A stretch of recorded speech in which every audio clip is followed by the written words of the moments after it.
On this week's Throwdown, all-around good dude, Taylor, demos the workout. This week we have so much stuff. We've got some of these, and some of those, and some of those over there. Those are good. Bring it closer. I have a secret to tell you. Closer. Crazy guys. Closer. Closer.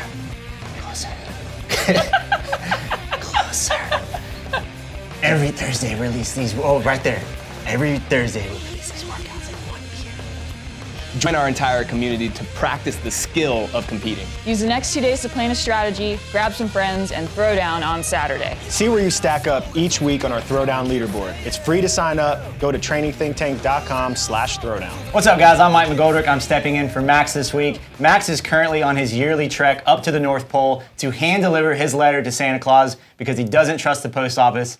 Max, when you get back down to Georgia, we'll say hi. He's gonna get a lump of coal. This week's workout is a 12-minute AMRAP of 2 rounds, 50-foot double dumbbell reverse walking lunges, dumbbells in the front rack, 12 double dumbbell power cleans, 16 toes through the rings, then 2 rounds, 50 double dumbbell reverse walking lunges, 16 lateral pogo burpees over both dumbbells, 8 on each side, and then 8 double dumbbell power snatches. If you get through all of that, start back at the beginning. We have a new movement for all of you guys today. It is a double dumbbell front rack reverse walking lunge. So for this movement, make sure that the dumbbells are in the front rack position. You can hold them any way you'd like, but your hands must be on the handles the entire time. And for the actual lunge, one knee must touch the ground and you must come to full extension at the top of each rep. For the rest of the movements, read the descriptions and actually look at them this week so that you can crush this workout. Go. Oh, it's my turn. Okay. All right, so this week's athlete is Taylor Mccleskey. He's one of my on-site clients, all-around good dude. It's really fun to watch him throw down in this workout and see him performing very healthy. He's This is just a fun day. I feel like you're adding too much shit. I know. Mccleskey, he's one of my on-site athletes, all-around good dude. It's fun watching him throw down. Mccleskey, one of my on-site clients, all-around good dude. It's Taylor Mccleskey is one of my on-site clients, all-around good dude, pretty competitive guy. Oh my goodness. Mccleskey is one of my on-site clients, all-around good dude, competitive person. Taylor Mccleskey, one of my on-site clients. He's got competitive training goals. He was on a team at Wadapalooza this year, so it's fun to watch him throw down and get after it. And he's a great golfer. He is a good golfer. Something to know. And a great dude. All around. All around great dude. We just released a podcast yesterday on judging with Ryan, Kyle, and myself, so go check that out on our YouTube page. And Mike, I think you have some other things you're supposed to say. All right, this week we've got the CrossFit Games here on site, so hopefully over the next couple of days we can start getting out some content for you guys. We're not exactly positive what we will be allowed to film and release, so stay tuned, stay up to date with what we're putting out, and good luck to all the athletes on site. Are you drunk? Let's go see Taylor's strategy. You guys are assholes. This is my first time doing this. Hello, sir. What's going on? What's your strategy? So I'm going to keep the lunges smooth. Probably going to break up all the dumbbell movements in half and hopefully keep my transitions quick. And do my best. And I have no clue. And what's the station that plays all the hits? No clue. Oh, man. Oh my goodness. Chris, you do a great job of making people nervous before He was they do a workout. That was the wry smile of I'm not sure what to say. All right.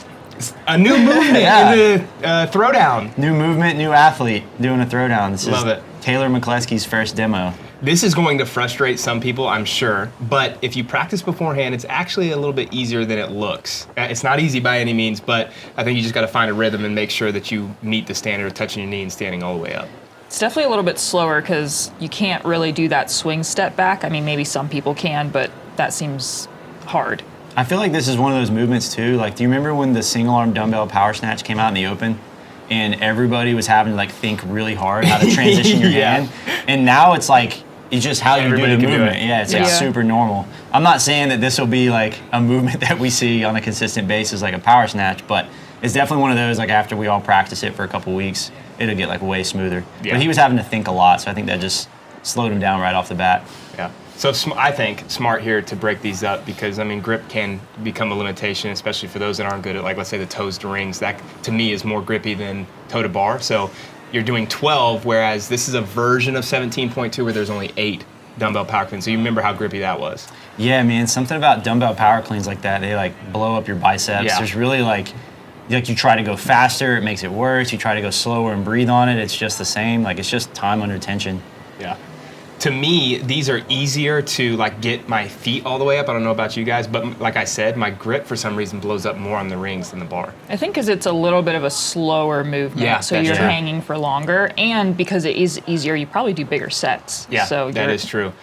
Yeah, I agree. Like, if I have grips and I jump up and I'm doing toe to ring, like, I can hang on for a long time. Yeah. But like, it's so long that you get done, you're like, oh, Wow. I didn't feel the normal toe to bar fatigue, like in your hip flexors or core. And you get done, you're like, well, my grip's pretty trashed. Yeah.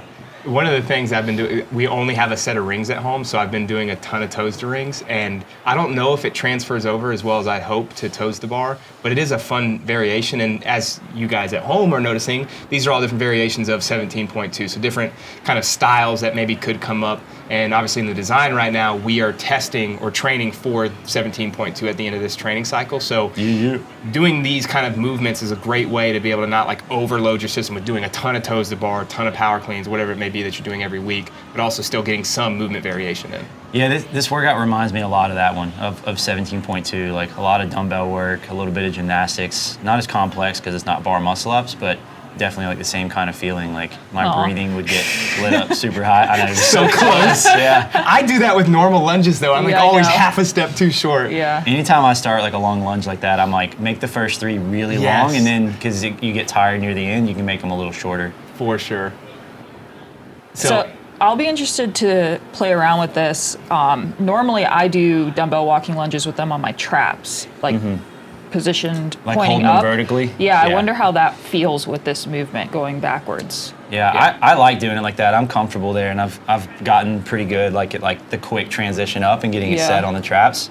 Also, because I feel like my traps are like little bookshelves. yeah, I was gonna say they just sit there for you. I do press them against my head though, and I don't know if you can do that going backwards. Yeah, you're pretty good at that though. I've noticed that you can kind of like lock it in when you're doing Yeah. regular lunges, and that Yeah. definitely helps. I think some people struggle when they put them up there and they're not together. They start sliding all over the place, and then Right. people kind of are fumbling when they're trying to set up. Yeah, I think he's moving pretty good so far in this.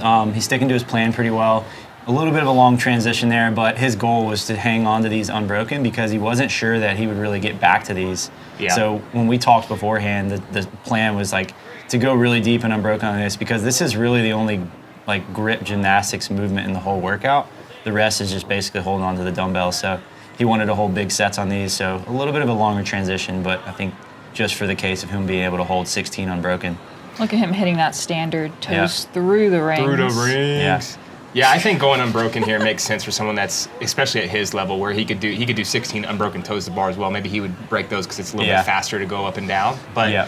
the next part's more of a grinder with the Pogo Burpees, and I think that's where you have to save some time because 16 Pogo Burpees is going to be way longer than 16 toe to rings. Yeah, it's a lot of lunging.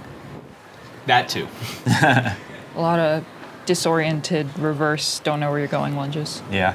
This is actually, I'm glad we picked Taylor for this workout. Like with his lifestyle and schedule with training, this one worked out pretty well for him because it's like he's been doing like a lot of unilateral work, structure balance type work during the week just because his hips have felt a little out of whack. And, you know, when like I saw like a massive amount of lunges coming up, he was pretty excited about it just because like his single leg strength has gotten a lot better.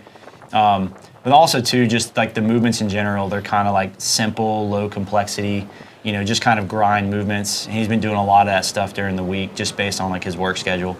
We don't have the ability to like do a lot of like heavy barbell work because he needs to get in and get out. He owns his own business, so he's just like really busy during the week. Yeah, his training, he's done a good job. I've watched him do a couple of these throwdowns, and he looks like he's pretty fit right now and willing to attack the workouts. I want to go back real quick. You saw that no rep. Obviously, great job by Ryan calling it out. You know, a little bit of an error there by Taylor just kind of turning around, but great job of just like relaxing, getting the dumbbells back up and doing the rep instead of getting frustrated with it. Yeah, something I would do, like if I was that close on a long lunge like that and I got no repped, I would take a second and think, all right, just do one lunge, turn around and go right into the next one instead of doing the last lunge, then dropping and picking it back up. So having like a little bit of that awareness, something I'll talk to him about, is just like realizing that, like, it's just basically, if you're doing like a set of 16 toe to bar and you get no rep at 9, like maybe you drop, you take a second, then you finish them out instead of doing your planned break that you had initially. For sure. So this is not a new movement, but a kind of new standard for this. We're doing lateral instead of, we did probably, 2 or 3 months ago, some bar-facing pogo burpees. Now they are lateral over the dumbbells. And just make sure that you listen to the standards. It is 8 a side. You have to do all 8 on one side, and then you do all 8 on another side, so 16 total reps.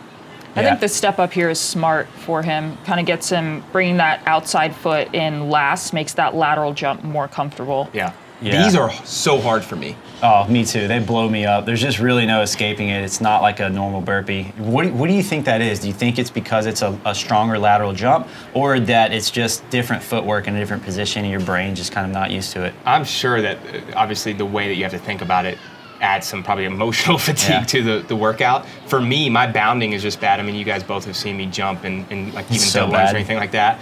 But so Just kidding. my ability to just jump over the dumbbells once and come back down is pretty good. But when I have to rebound like that, it's almost like just doing extra box jumps or double lunge or something like that, where I have to almost hold my breath and tension to do that second jump. Yeah. Looks like he's having trouble finding a smooth way to get into that next rep. I mean, now he's obviously just fatigued, but when he was going faster, he would pogo back and then like stutter a little and then jump his feet back. So that could be something to play around with in your warm up and try to figure out a smooth way to do that. Yeah, I think after you switch halfway, taking a bit of a break, if you're wanting to keep maybe the cycle rate a little higher, like do 8 quick and then take like a 10-second break. Because I would compare these as like probably the same amount of effort to do a burpee box jump over. Yeah. Like that's how they would feel to me. And 16 reps is like, it's a pretty big set. Lot, so yeah. like that's the kind of the crux of this workout in my opinion. Like you can breathe on the lunges, you can find a steady pace to keep moving. The toe to ring, you can get a lot of air in. It just comes down to grip fatigue. Those right there are just like the movement that's really hard to manage your heart rate. Yeah, I agree, and that's where the biggest separation can happen too. Is like if you can go fast in those 16 burpees, most people are going to be like 4 seconds a rep. If you can be 2.5 or 3 seconds, you're making up a lot of time. I'm like 6 seconds a rep. So he's still moving pretty well though. I'm Yeah, that's happy good with- transition. Yeah, we constantly work on this, and like something I get from you a lot is just like manage the rest breaks. Like just be disciplined with your rest breaks. That's where you can make up so much time in a workout, because taking a 5-second break versus a 10-second when you're this tired in the workout's not going to matter. It's just going to eat into your time. You're going to be in pain either way. So one of the things that I was wondering, and I tested this out, I couldn't do it like him. It was taking me 1 extra step to do 25 feet. So usually it's like 8 steps for me. It was taking me 9 steps. He's doing it, or the last few has still been 8 steps. I don't know if he's a 7 or 8 step guy. Do you know with? He's not 7. I know Yeah. he's 8. So when I do forward lunges, I'm always like 7 and then just a little, like Right, I you can have to do reach and smaller. hit 7, but usually I'll hit 8 with that extra Yeah. small step. I would guess he's probably pretty similar. He's taller than me, but The thing is with this, your lunges, when you go reverse like this, your lunge is way more square. So when you forward lunge, you can reach out a lot more. Like that Yeah. front knee is way further over the toe. That back leg is way more extended. You're in further hip extension. So with these reverse lunges, you got to remember that like if you're going to try and get it done in 8 steps, you're going to have to find some way to reach. But with him, he was bringing his knee down, and you could see it was like a really short, square lunge. Does that make sense? Yeah, I think it's just going to shorten the step. His legs are probably long enough to keep it where it's just 8 steps. Yeah. But that may be something to think about is like, can I reach for a couple? Maybe like you said, your first 2 are just a little bit longer so that you Yeah. can keep the same amount of steps that you would for a forward lunge. You know what? Me personally though, like I would rather do 1 extra lunge and keep that comfortable position, because when I reach like that, like I feel like you have to tension too much. Yeah, it creates a lot of tension, and it's like hard for me to breathe when I'm like really stretched out because my hips are tight. But All When I'm you're- thinking about is getting it over with. Go as fast as I can. when you're lunging forward, you can almost have that like controlled stumble, and I'll like push the dumbbells forward and have the weight shift yeah, I me never thought of forward, that. but you can't do that backwards, like you're gonna fall. Falling Unless forward you're with Travis grace. Mayer. Yeah, I'm Have sure you seen his Travis shoulder will press? find a way. Oh man. The lean Yeah. back. Yeah, back to these burpees, man. These are a grind here. This is definitely where it's like, you know, you've got a couple of minutes left. Like this is, I think a lot of people would be around this part with this time. So it's just like this next minute of doing these burpees is where you got to be tough if you want to kind of excel against the rest of the field. Yeah, I think it's super easy to stop and take breaks on these. It's going to be really hard to just get back down, but one of the things that he could speed up here is as soon as he lands there, just fall down, and then maybe even take that pause if he needs it. Not taking basically 2 breaks in the Right. rep. making the break like after you do the burpee and stand. I find it's easier once you get to the ground too. There it goes. To get up a little bit faster. Yeah. That's initially what they're programmed to be. That rebound back over. Yeah. Right now it's like a pause pogo. All right. Yep. So he Good knows transition. he knows he's got about a minute left. Yeah, it's good transition. You can see the pain face now. This is a part of the workout that no matter what, always is just the worst because you know, like I've got to be tough. You know, like I got to keep moving, but it hurts the worst. Yeah, so we're yelling him at this point, like, you got to go, you can finish the lunge. We really wanted him to try and get 25 feet in. Originally, when we wrote this, we didn't have 5-foot sections, but now watching him do this and coming back to it, we realized for tie break, we're going to make it a standard to have to lunge 5 feet, or basically to count 5 feet as 1 rep.